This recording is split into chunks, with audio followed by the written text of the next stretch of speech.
Bonjour, coucou, bino bawe onyoso, tosi to message na bango grande famille je dénonce. Toye lelo bandeko na ngai boboto bondeko na RDC vraiment rentrée scolaire malamu na bana nyonso. Ndenge to apprendre qui rentrée salami lelo en tout cas pour na baboti zaki soulagement munene après 6 mois ya kovanda na ndako bino mpo ebisoki bana bavai na ndako ndenge sala. Alors vraiment coucou ebele na banyes na ngai famille mwanda vraiment papa mama et pas bozali bana pe bazongi na moni ba photo nzambe a batela bino. Alors bandeko na nga na kanisi ba auto suite au message na bango émission na biso ya lelo tozali kozongela kaka parce que tozana ba rebondissement et salami mingi na dossier ya mama pasteur na rappelé bino lisusu mwasi azalaki na Kinshasa azali marié ake États-Unis na mobali mususu na Kinshasa et pas ya azalaki marié abeti loto na mobali mususu nde mobali wana a voyagé ki na ye na États-Unis. Donc ndenge tozolo baboye akoma mama pasteur na États-Unis. Jusque là nakanisi ba vidéo na biso eleki boyoki. Mais pona bao balandi biso topesa le balandi biso mbala liboso topesa bino nano ndenge bakambo ezalaki liboso na mokuse. Mwasi wana abalaki mobali. Si je peux me répéter ainsi. Abali mobali, atiki mobali na ye andako oyo abalaki ye. Apesa dot bakendati na civil. Atiki mobali na ye andako a voyager na mobali mususu po babeta loto. Mobali wana nde baza na ye lelo na États-Unis. Tango azaki na Kinshasa po mama pasteur akobala balami balete akomi nde mama pasteur na États-Unis. Et loko ezalaki plus simple. Pambate mobali oya États-Unis non seulement babetaki na ye loto, non seulement comme mobali na ye, mais basi baboti bana misato pe mobali wana pe abala ye lisusu. Donc mama pasteur azali na infraction o babengaka la bigamie. Même na mibeko ya Congo, ya bamboka nyonso. Okoki kobala te sans o annuler mariage ya liboso. Mais ndenge tozolo bana bino boye mama pasteur abala mbala mibale donc azana mibale mibale soki azana États-Unis azana mobali azana na États-Unis soki azongi pe na Kinshasa donc azana pe na mobali na parce que azana mibale mibale. Jusque là c'est officiel parce que mobali ali boso apesa mbongo ya mibale pe apesi mbongo. Mais mama pasteur de surcroît sikoyo mobali ali boso il faut abala, il faut abandonner la vie na ye. Mais il faut makambo si là. Bandi onangai. Boko yoka ba audio oyo yaya ya mwasi atindeli biso. Au lieu ba kende ko arranger problème. To rappeler bino makambo tozolo ba bino eza ya 2009, lelo toza ya 2020.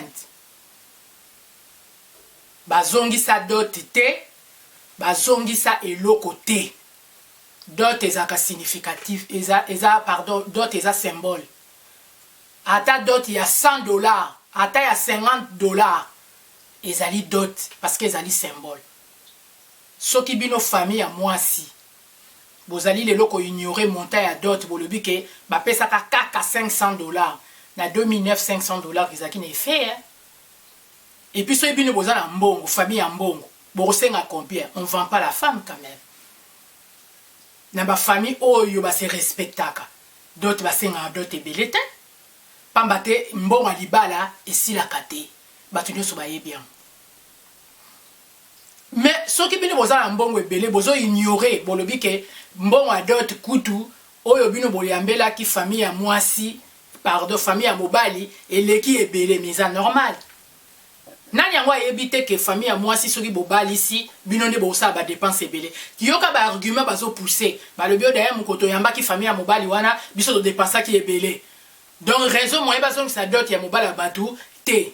yoka argument bazopesa o bayaki kaka na 500 $. nayebi te so ifale baya na combien.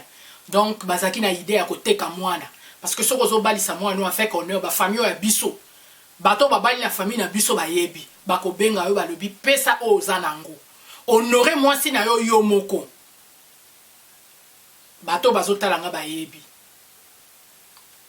toza na général la bala tante na biso à l'époque apesaka dot ya combien mais yé moko tango akomi général ayoko bakisa mbongo alobi à l'époque je n'avais pas l'argent lelo la commune na mbongo nazo honorer lisu mwasi na ngai ezalaki vraiment fête moko incroyable général epa nazo loba ayebi donc ko vanter biso ke famille na biso toza na mbongo biso tokopia bino 100 000 bozongisa mbongo ya bato il est question ya kozongisa mbongo ya bato ko changer débat te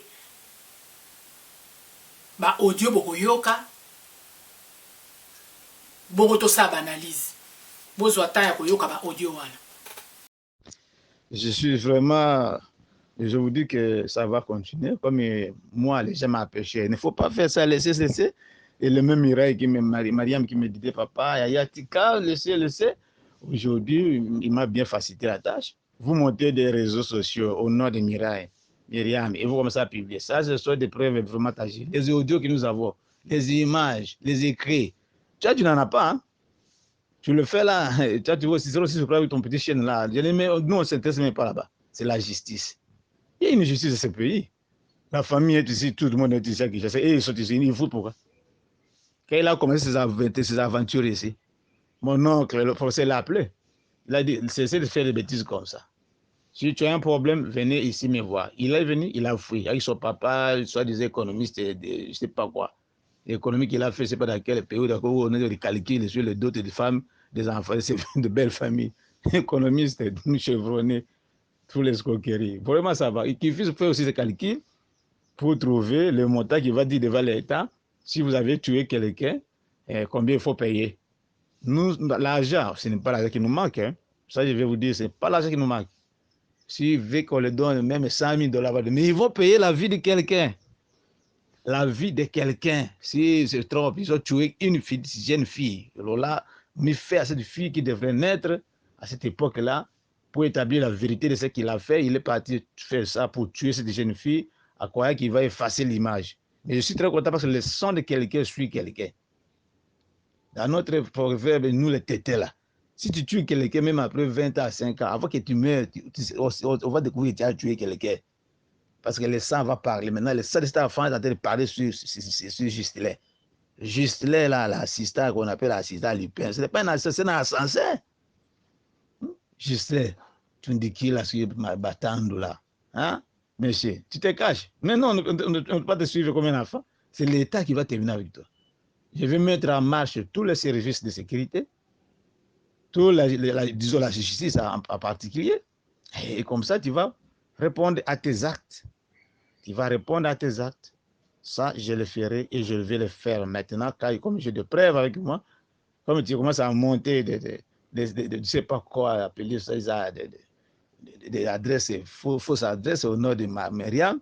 Maintenant, monsieur, tu vas t'expliquer devant. N'oubliez pas, si tu lis, tu dis tu es, je ne sais pas, assistant, interprétariat, tout ça, département de la lettre, tout ça, je ne sais pas quoi. Waouh! Monsieur, tu sais que moi, ce qui parle là, je suis qui?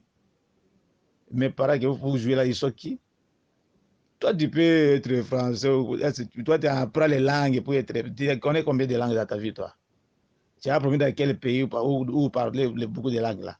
Nous qui n'avons jamais fait l'interprétariat, nous sommes des ingénieurs civils. Nous avons combien de langues moi je parle? Tu sais combien de langues tu parles? Mais tu ne feras jamais mon travail, toi. Moi, je peux faire ton travail, j'ai déjà été assistant aussi. Mais toi, tu ne seras jamais un ingénieur civil. Il fait dans mon serment, dans mon domaine. Même ton papa, là, son économiste est là. Moi, je peux faire l'économie, je peux travailler dans une bâtiment comme un économiste. Mais lui ne prendra jamais comme un ingénieur civil. Il ne sera jamais comme mes parents qui sont des professeurs, des docteurs. Il s'est limité, il dit qu'il a peur, il n'a pas peur de mourir parce qu'il est devenu. Mais qui a peur de mourir, nous aussi? Nous, on s'en fout, tout le monde peut mourir, dit. Tu vois, tu crois que s'il veut dire comme ça, non, on a peur de quoi? Vous avez menacé ma petite sœur. Mais voilà maintenant, j'ai le temps, mais je vais avoir le temps maintenant. Et les preuves maintenant, et maintenant de te suivre en justice. On te menace comme ça. Comme tu m'as déjà, on m'a menacé, on t'a menacé. Mais va à la justice, va dire à la justice, non, mais menace avec les preuves. Tu n'as aucune preuve, tu as inventé des choses, de passer dans les réseaux sociaux. Allez lire le code pénal de notre pays, vous allez voir. Quand tu fais la diffamation, tu fais le maçon, tu tiens à la tête de la dignité d'une personne. Dans les réseaux sociaux, tu sais combien d'années tu vas prendre à la prison? Tu sais combien tu vas, comment l'article tel, je ne te dis même pas l'article parce que tu dis que tu connais. Tu sais? Ah, ok, continuez, monsieur. Je te dis déjà que là, je vais déclencher l'opération judiciaire parce que je vois que tu ne sais pas comment réclamer l'argent, vous ne connaissez pas, vous croyez réclamer dans les réseaux sociaux. Tu as dit que tu as marié ton ex-femme chez l'État, chez l'officier de l'État. Il faut aller chez l'officier de l'État, là où tu as marié, et réclamer ton argent. S'il refuse, c'est eux qui vont nous convoquer, que monsieur, vous avez remarié votre fille 2-3 fois, voilà, il faut remettre la dot à quelqu'un, Ce n'est pas à vous de passer aux réseaux sociaux et nous réclamer. Ça montre que si vous faites ça du mensonge, vous trompez les gens, quoi, que vous, quand vous parlez comme ça, que vous aurez ceci. Maintenant, je vais vous apprendre comment trouver une solution. Je vous ai vous amener à l'autorité de l'État, l'État civil, et justement ce qu'on appelle la justice. Le Congo a une justice maintenant qui est démarchée, tout le monde apprécie. Il n'y a pas de crainte si tu y aller. Il faut aller là-bas, il ne faut pas fuir. Vous vous fouillez, vous cachez, vous croyez que parler là, à se cacher, vous allez. Bien sûr, on te voit tous les jours. Si on ne veut pas, on va t'arrêter même après une semaine, 2 jours. On va t'arrêter. Mais comme tu viens de déclencher le système, ça serait une bonne chose pour moi. Et je te remercie beaucoup de nous avoir facilité la tâche. Tiens bien tes 2 pieds, tes 2 bras, ta tête et tes bras avec ton père chevronné. Tenez-vous bien. Devant la justice, vous allez démontrer tout ce que vous faites là. Et les écrits, et les informations, et les vidéos, tous nous en avons. Et voilà, nous allons se trouver, montrer les preuves sur lesquelles tu as assassiné une jeune fille, tu as mis fin à une jeune fille qui t'a avorté à travers la petite sœur de ex-femme qui a, à partir de là, que toi a été commencé, et plus de 2 ans, et tu viens aujourd'hui plus de 10 ans pour dire n'importe quoi aux réseaux sociaux, je ne sais pas, si c'est la souffrance, si c'est quoi qui t'attrape. Parce que tu sais, dans cette terre, tu vas payer cher, cher, parce que si tu fais du mal à quelqu'un, le mal va toujours te suivre. Tu as tué quelqu'un, tu ne peux pas vivre bien tranquillement. Voilà le sens de cette fille qui était morte innocente, qui a été mise qui a mis à faire à sa vie innocente qu'elle était. Le sang de cette fille t'a amené une mouche pour te piquer, commencer à faire n'importe quoi avec ton papa chevronné, qui fait des calculs, je ne sais pas où il a trouvé ça, il a appris dans une famille ou je ne sais pas quelle famille que vous êtes en train de vivre comme ça. Vous êtes désolant, c'est vraiment c'est honteux. Un papa, à son âge là, il fait des calculs de d'autres, à disant qui vous a envoyé aller prêter l'argent. Nous, quand nous avons préparé, quand on a préparé pour vous, vous avez mangé plus que même 3 fois ce que vous avez amené. Vous avez attendu que nous avons prêté l'argent à la banque. C'est comme ça que vous. Mais pourquoi si tu n'avais pas l'argent pour marier, pourquoi aller prêter l'argent à la banque? Tu as fait même vendre. Tu sais, Mireille avait un travail. Elle avait une pharmacie. Elle travaillait. Elle avait une pharmacie. Tu n'as pas trouvé Mireille comme une fille, je ne sais pas quoi. Elle avait aussi une parcelle qu'elle avait achetée à côté de ma parcelle, là où j'habite, tu connais. J'étais vu peut-être une seule fois, je ne sais pas comment. Tu étais arrivé là-bas la nuit et tu es parti en clandestine pour aller tromper Marie pour vendre cette parcelle. Tout ce que tu as fait là, nous avons tout. Nous avons les preuves. Ne croyez pas dire comme ça, madame, je te transmets cet audio pour que tu puisses lire et dire maintenant, voir maintenant ce qu'on t'a transmis comme information. Nous ne sommes pas là pour passer dans les réseaux sociaux, nous ne sommes pas là pour dire n'importe quoi, mais parce que vous êtes obligés de dire, toute la famille ne veut pas, je suis responsable de tout, je vais maintenant vivre, tu sais quoi, je vais maintenant suivre à la loupe et à la lettre. Et l'État ne peut pas encore dépasser pour trouver solution à ces problèmes auprès de la justice. C'est la justice qui va trancher maintenant, avec des preuves à l'appui. Nous allons voir ce qui va se passer. Je suis désolé que le papa chevronné prenne toutes les dispositions lui aussi. Nous avons ses écrits, nous avons ses audios, même les écrits de Gisley, les audios de Gisley, qui se fait assistant assassin. Ça va. Bonjour, madame, je dénonce. Je voulais te dire une chose.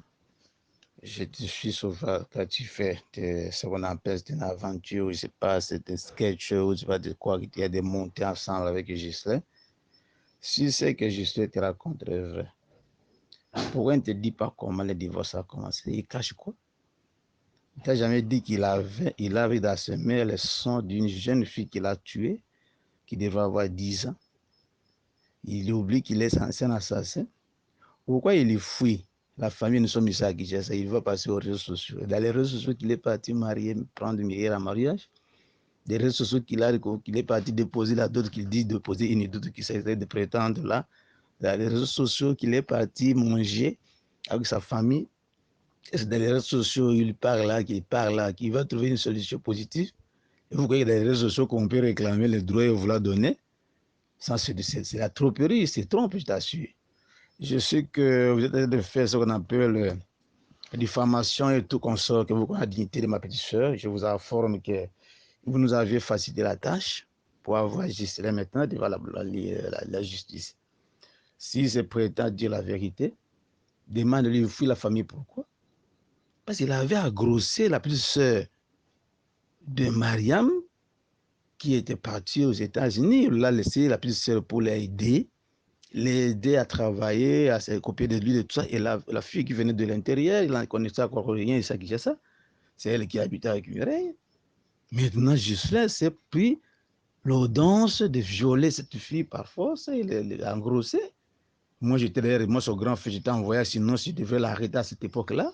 J'étais dans des missions très loin d'ici, en Tanzanie. On nous apprend et on a pris toutes les dispositions de séparer avec Gislain. Il l'a amené quelque part chez le grand frère, là où il habitait à Kiseso.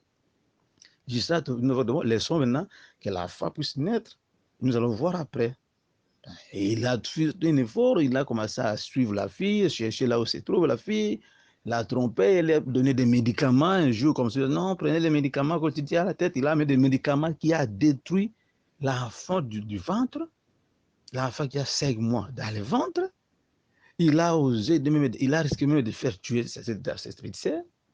Et il a provoqué un avortement terrible sur lequel a fait sortir morne une jeune fille. Que si aujourd'hui cette fille est en vie, devrait avoir 10 ans. Là, lorsqu'il a mis la fin à la vie de cette jeune fille-là, qui est morte, il ne sait pas qu'il est insensé. Maintenant, nous sommes très fiers d'avoir cette occasion pour que je puisse le mettre devant la justice. Dis-lui, parle à lui, qu'il te dit la vérité. Nous avons tous les preuves. Il n'a pas caché la fille qu'il a grossée ici, la petite sœur de Mireille. Aujourd'hui, il a détruit la fille de cette fille. C'est là qu'il a commencé le divorce. Et quand tu dis là qu'il a fait d'argent une semaine, doublement, est-ce qu'il peut te prouver ça? Il peut t'amener les 2 papiers, le mariage qu'il a fait, qui t'amène le certificat du mariage qu'il a fait avec Myriam, son ex, ma femme, on l'appelle ça. Et c'est lui qui, la date qu'il a fait avec l'autre, qui prétend n'avoir fait à l'espace d'une semaine. Mais vous faites sur des mensonges, que vous êtes diffamés dans vos chaînes là, soit déjà. Donc, faites attention, madame. Je ne sais pas si tu es madame ou mademoiselle, je ne sais pas comment il peut t'appeler là. Faites attention, là où tu es, nous avons toute la famille partout. Hein. Nous ne sommes pas une famille où les gens qui encroupissent derrière les gens qui demandent de l'argent, non. Et quand vous parlez des professeurs, vous parlez là des papas qui est papa. Vous connaissez papa qui parle, il est qui? Ce sont tous des professeurs. Ils ne sont pas n'importe quel professeur. Ils occupent des postes de responsabilité dans ce pays. Faites attention. Vous croyez parler n'importe qui, parler comme ça à la télévision, appeler pas télévision, c'est pas appeler quoi cette télévision-là, ton réseau, petit réseau social-là. Tu crois que tu as raison? Faites attention là, parce que même si tu es où, partout tu es, nous avons aussi des gens que nous pouvons mettre en action pour te chercher, te mettre devant la justice, et que tu puisses parler, que tu puisses maintenant démontrer toutes ces paroles que vous avez montées par-ci, par-là. Demande-lui qui te donne la date de toutes ces paroles qu'il a eues. Nous connaissons tout ce qui se passe dans ce pays. Nous ne sommes pas là de mendiants ou des gens qui suivent les gens. Si aujourd'hui je parle comme ça, pour te faire voir que je sais c'est insensé, son papa qui se dit chevronné, économiste, qui m'a chevronné là, dis-lui. Il va faire des calculs comme il a fait les calculs d'escroquer pour nous chercher à escroquer Mireille l'argent là. Avec un $500 qu'ils ont amené dans la famille là. Où il fait des calculs de si j'ai pas prêt. Quand tu vas marier quelqu'un, si tu as prêté l'argent dans une banque, tu vas venir dire que non, j'avais prêté, il faut que je fasse des calculs qu'on me donne. Ça, c'est l'escroquerie. Ça, c'est quel économiste qu'il a fait. Quel économiste a fait dans sa vie. Bon, maintenant, ça va. Avec un petit 500. Il sait combien on a dépassé qu'il peut se manger avec sa famille. C'est même 3 fois l'argent qu'ils ont amené dans la dot. Est-ce que nous, on n'a pas de ça? Est-ce que nous, on a quoi l'argent? On les a appelés prendre de l'argent. Ils ont fui pourquoi? Parce qu'ils savent que nous avons exigé qu'il faut que les messieurs soient là. Il est venu, ce papa-là est venu, je ne sais pas avec qui. Moi, j'étais même à ça. Il est venu pour prendre l'argent. On leur remet l'argent, ils disent non, il va falloir d'autres choses, on nous donner seulement l'argent, il ne faut pas acheter des oreillers là, des bassets là, tout ça. Vous avez amené des bassets, des oreillers, de couverture, et oui, une enveloppe de $500.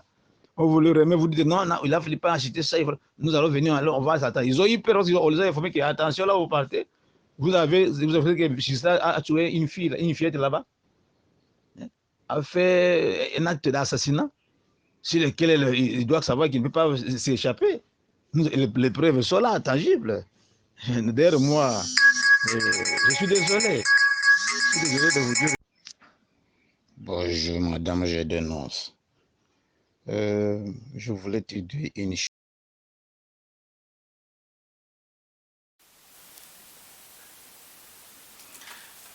bandeko nanga boyoki o bafamille tokebaka esika tozokende okota lelo version échangé nakanisi bino mo boyoki ekomi o mobali wana aza assassin balukaka ye biso tooloka makambo bozongisa mbongo ya doti bino bokomi o te mobali wana aza assassin yo journaliste ozoprotege assassin bamemaka ye na justice. Et pendant tout ce temps, il y a le Molissa Mwana Zemi depuis 2009. Si les lots, bino boyeko bimisa dossier wana lelo, famille a modèle nini wana. Famille nini oyo mwana na bino azui Zemi na mobali ya yaya na ye. Ce qui donc bino bondimaki, on dirait biso tokoyoko kanisa ke ezalem mususu remplacement ya mwana oyo akendaki États-Unis. Donc bo remplaçaki nde ye. Bandeko. Bon, ce qui bino bo remarquaki que abizaki na leki ya mwasi parce que mwasi tanga kendaki États-Unis bino famille boyebaki ke akena mobali mosusu mobali wana zaki su mobali na bino tie ndenge nini bo kamata leki na bino bo pesa ye moyen to lo ba faux vrai exact parce que mobali ye moko akoleka koloba qu'est-ce qui s'est passé réellement mais tant bino famille bo remarquer abus ya modèle wana et que balongoli si moto Zemi moto mobimba kufi donc bovandi na bino te silence na bino étiquette batu nyonso tout pe silence à modèle wana c'est une complicité 10 ans après pour moto azo senga dot na ye bino bokomo koloba ote alongola ki pe mwana na biso Zemi mais bino bo justice te donc bokangi mbongo wana ya dot bo misali justice bino moko lokola longola ki Zemi et pas ya leki ya mwasi ce qui est faux. Alors, ce qui est vrai. Mais pour la nini, bo funda qui était.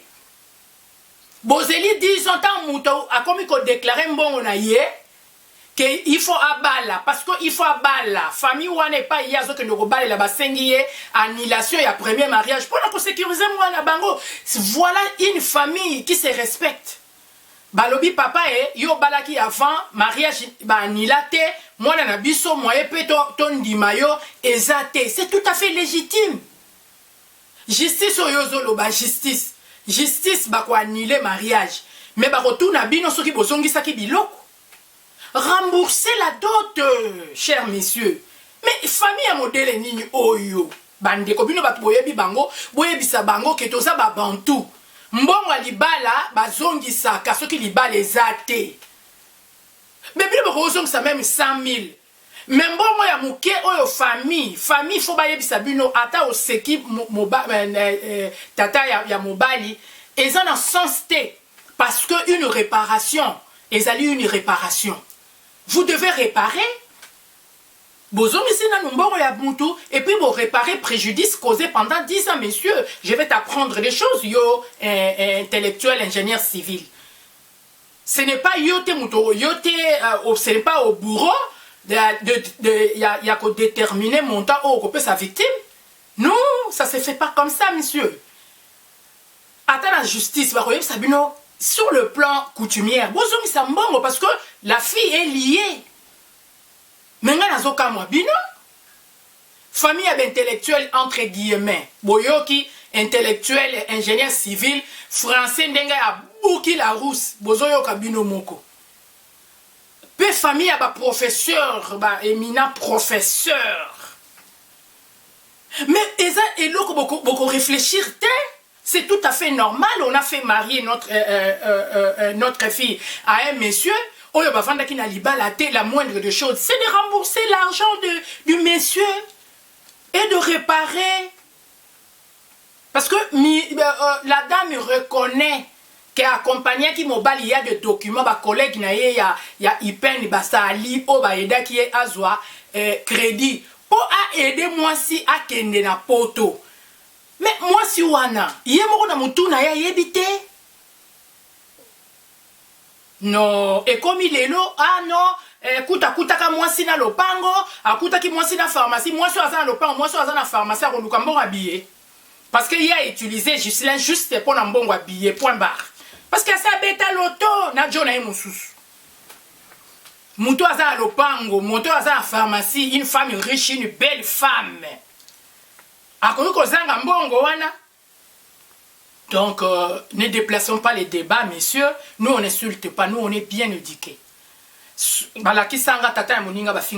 ne peux pas insulter le prof, non. Je dis que la vérité. Au moins, ils manque d'arguments. Donc, on ne peut pas admettre un point, ok, au bandit qu'on finga là, pareil à mobile, tout ça, nous ne sommes pas là. Pour le moment, au lobby, zongi sambongo ya dot ya bateau. Parce que le monsieur doit recommencer sa vie. 10 ans après, ma garçon est belé na Kinshasa. Hein. Imaginez que le garçon est à Bali chaste. Tant à Bala qui moi na bino. Moi c'est à Liboso na vie na moi na bino. Mais pour tourner aventure. Mais et le retour senga bino bozwa courage, bokende na famille wana, bozongi sabiloko ya bato pour que mariage ezala te. Messieurs, tout n'a pas juriste ba yebisa yo parce que yo le bio intellectuel mais tu n'as pas des informations. Diffamation, eza o te bazo sala, o eza dénonciation, dénonce. Eza diffamation te, le monsieur a droit parce que jusqu'à preuve du contraire, c'est sa femme. Azo luka mwasi na ye. Yo mwasi na yo alobi na wake bandundu. Banda akenda, mais ko tia ba photo na ye par-ci par-là, ba o ba moni ye. Oyo ba ko mona ye ba yebisa ye parce que aza à la recherche de sa femme, a balaye a dota. Akenda na civil ba photo ezali mwasi azo signé, mobali a signé na lipeka. Mukola dot, makambu nyonso tout. Donc jusqu'à preuve du contraire, ataboke na justice ni. Le monsieur c'est sa femme. C'est sa femme. Beaucoup interdire et l'autre côté, accomplir bien ma photo partout où il veut, parce qu'à ce moment moi sinaye. Oya moneli moi sinaye aye bisaye ke ye banda tika ye 10 ans ngol. C'est sa femme. Alors il faut pas intimider le monsieur, ndenge toyo ki besoin intimider le monsieur et ça passe ming ba élément mususu na tozuite. Ndenge bino mo boyoki na audio, ndenge azo menacer mobali. Que ayebi pa ya fandaka ayebi tout ça bisope ba audio wala to tindi yango na ba service ba yeba que soki likambe komeli mwana mobali wana il y a quelqu'un qui le menace. Azo menacer ye non pour abotolier moi si azo menacer non pour alingile ki na ye mais azo menacer pour azo réclamer ba droit na ye. Alors bande konanga bino nyoso bokomela kinga la fois passée bolanda susu vidéo oyo bo agir. Pambate, batoming ba yebisi biso to komana ambassade. Mais bande konanga nazo yebisa bino ke famille ya mobali wana eza famille ya bato basambelaka. O babanga nzambe. Soki tende si ba kotisa ba document parce que moi si wana tango alongwa ki na Kinshasa, ba document o ya kotisa ki na ambassade ya États-Unis, eza ba faux document. Et koyi ko za la vraie parce que a voyager azala ki marié. Mais a voyager na mobali mususu. Alors, eloko ana bino bato bofai na bamboka ya poto, ata na Kinshasa, on ne peut pas avoir une femme bigamiste, non. La bigamie, c'est interdit dans notre loi. Elle va subir la loi. Partout et pas ya kozala. Ba trace na ye kozala. Nous ne sommes pas au Congo. Ok, bozo e bate kombo par le balabino et zika ki na pillage. Be ba tumba ki bureau. Non. Soki ba kei na ambassade ba kotisi document na kombo ya mwana mwasi wana ba ko retrouver à voyager na nani en couple. C'est là où ça va chauffer. Mais nous ne sommes pas encore là. Nakanisi bino bato nyoso bolandi biso bo comprendre lisolo wana. Famille wana eza na problème na famille ya mwasi te. Ndenge mwasi atindela tata ya mobali message. Papa wana zelaka famille et agir. Malheureusement toye komona ke 10 ans bazo lobelo côté. Nakanisi audio ya mwasi ndezali preuve. Mwasi azo reconnaître mabe pe azo senga pardon. Vous imaginez, Mouto a yebi kazana raison, ndenge yaya na ya lobby. Mouto yo yebi ke aboma mouto pas na buno mouto bo yebi kasana mabe, bo kosenga ye pardon. La dame connaît et reconnaît que elle doit à cette famille là pe azo senga pardon. Azo senga pardon, ayebi. Mes familles, toujours comprendre l'attitude de bangote. Maintenant c'est la famille qui insulte la famille de l'homme. Allez-y comprendre quelque chose. Bon, voilà tout l'andaté parce que ça dépend, il y a l'éducation. Vous voyez, donc, biso to fingate, biso to zongi sakaka na nzela, to dépasser, enfin, to déplacer, débattre. Tous un problème à remboursement ya dot, na ba intérêt nango, comme on a ma bête, ce n'est pas que ba eko nini, parce que c'est une réparation 10 ans après, vous devez quand même réparer. Et la femme était d'accord, tous un ba audio. La femme était d'accord. Pe azo senga pardon, pe alobi makambwana, bolo bango li soute po anga sina bali, na sina boti, bana bakoya koyoka lobi, ba tant que boko réparer te, toza kolobelango kaka. Toza kolobelango kaka eko matayo balobaka eko mataye na kingo. Eza lokola mbondo. Tant que boko réparer te, mobile azo réclamer kaka mwasi na ye. D'une manière d'une autre. Eko koma yango tozo sala nanu dénonciation tozana na niveau ya dénonciation tozali nanu ko dénoncer bino bato boyebi tozo zela bayebisa biso nini qu'il faut parce que mobile azo luka mwasi na ye toza obligé ya kotia ba photo na internet parce que mobile azo luka mwasi na ye c'est dans ses droits. Au cas contraire zongi sambongo na ye zongi sa dot na ye ça arrive que moi c'est pas boy na ye yo hein ça arrive. Parce que tant qu'il y avait un acte de mariage, on doit annuler l'acte de mariage et tu dois rembourser. Parce qu'il n'y avait pas eu consommation de mariage. Alors on appelle si bino leçon, bino famille intellectuelle, naïbi si bino, ataboke na justice. Kune ezali makamu ya justice. Mais sur le plan coutumier, justice a zouaka dot. Est-ce que mko bapé ça qui dot, bokende na justice? Na justice bokende ki kosa ande mariage civil. Mais d'autres et ça maki na ba famille donc tozonga na ba famille kaka faut écouter là pour bozongi sambongo ya bato bozongi sambongo ya bato bino bato boza capable ya kopesa même 100 000 vous soki boza capable ya kopesa 100 000 bongo mbonga muke wana bozoko ozongi sa tendengeni et puis bobali ça moi na 2 fois même d'autres ya mi balé soki la famille na biso d'autres ya mi balé fallait directement bozongi ça na mobali ya liboso mais bozo sala ngote bokomi ko menacer mobali de mort non Azali donc Obalobaka, c'est dans ce droit. Jusqu'à preuve du contraire, la dame qui est aux États-Unis est mariée à ce monsieur-là qui est en RDC qui cherche sa femme. Il va publier des photos partout, on a encore regroupé d'autres photos. Vous n'avez pas droit parce que c'est sa femme. Diffamation et ça c'est pas la diffamation. Luka et l'autre Sala.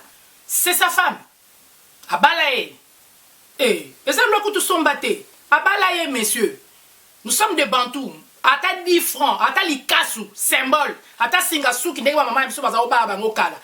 Ba maman biso ba faina ba bala ba balisa ba ngona ba million te hein. Le koso na biso ba famille pauvre ndé ba balisa ba na ba ngona ba million.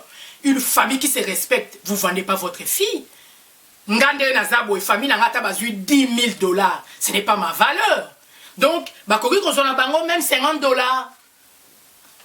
Parce que ata bazui 20 000, ce n'est pas la valeur que j'ai. Donc, il ne faut pas bon mais ma débat bipa imo sousou. Restons ensemble. Bo kabola makanisi bo mema makambo soki bolobi bo memi yango pièce contre pièce ezali. Ba photo à dot ezali. Ya civil ezali. Makambo dioso ezali. Pièce contre pièce. Justice en haut de justice ya wapi. Pièce contre pièce. L'homme déclare sa femme. La femme est partie. La femme a fui son mari. Et bon, Obali wana lobate, vous voulez fermer la bouche de cet homme-là. Ah non. Papa, toyeba na biso ba famille mais ya bino particulier. Bande konanga ba onyo so bolandi biso. Bo aider biso na dossier oyo. Vilo bango bazali to si to se renseigner mingi. Lokola ba changera banda ku mingi mais ba trace ezali ba to ba bina biso bino bozo kaka epai ba komela liboso ba trace ezali. Parce que bah, avec le faux document, ils n'auront pas la chance. Bah, moi, si dans les États-Unis, à cause s'échapper dans le gotier, surtout pas les faux et usage de faux. À cause s'échapper dans le gotier, parce que mon balai a zolu kaza mobile, bon, il y a dans voilà. Donc, Azaki Maël Mingite, il fallait ça la nuit sur toi bon de la mobile, on a pas annulé le mariage. Comme ça, avant, Nalibala n'a bien, ça boti n'a pas misatu, mais cela n'exclut pas. Hey, justice américaine, c'est pas notre justice. Hein. Là, on dit la loi. Il y a que le droit qui est dit là-bas, pas la complaisance. Oh, mais au moni a sa boti pas la misatu, au moni. Exacté. Nakanisi bato bazolanda biso bana poto bayebi ke likambwana et bomisaka bato. Au bout la muta s'est suicidé. Parce que Bakanye Nambeba a déclaré moi na bateau. Faux et usage de faux. Niès na ye aloba mwana na ye. Ndeko na ye aloba mwasi na ye aloba mobali na ye babo ebomisaka. Donc cette femme là a qu'on s'échapper nangote. Nous on insiste, nous on dénonce. Je suis une journaliste bien formée et je sais ce que je fais comme métier. Donc c'est mon travail. Ne déplaçons pas les débats, monsieur. Revenons dans notre sujet. Remboursement de la dot. Mbongo ya batu bakila muyenge futila munkomi. Bo futa e komi matata boenini. Tango bozoki on est sengo. Bozong sambongo ya batu, remettez l'argent makuta, remettez. Il faut pas bolelo banda ko boutique loko moko, oh asalaki na ombae, oh ataka omba zemie. Voilà justice, wana makamususu, wana bolandela ngona ndenge mususu, mais silence na bino o ya famille, si et seulement si makambo bolobi ça ya solo alors vous êtes une famille à revoir. Donc bovai na bino silence, ba boma mutu na famille na bino pendant 10 ans vous restez silence et les loboye ko bimisanga po mutazo senga dot kai. Allez-y comprendre quelque chose, pas trop de commentaires à faire.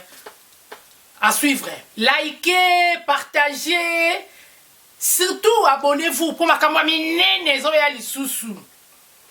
Contact nangai kande na luba plus 41 77 50 50 840. Ba o nyoso tu balinga nga ba bisou na bino, ba courage na bino ndezo sala pena ke to koba kaka. Tozo koba la dénonciation, il faut dénoncer les mauvais comportements. Et si bino mbote mingi, bisous, bye.